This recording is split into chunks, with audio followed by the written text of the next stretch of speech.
All right, Todd with Jeep Speed Shop. Here we have our 2021 Jeep Wrangler. It was a 4-cylinder turbo. Now it's got a 6.4 liter, and it's been sitting for a while. So had 3 injectors bad. I got one working. Found one in the shop that was good, and then I had to go buy one. So, but I tried, clicking them with my probe. So put the ground side on one side of the injector, and then you click the other side. Just keep clicking it to try to get it to work. I only got one to work, so because this engine's been sitting for quite a while. So that's what happens, man. The gas nowadays is garbage, so injectors get stuck.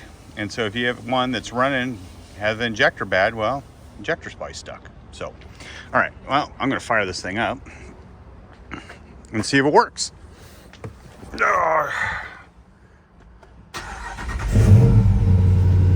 right. That's definitely all 8 hitting. Oh yeah, much better. So, it's part of it, right? It's what we all go through when we're doing these things. Is we buy used engines and have to kind of cipher through it and figure it out.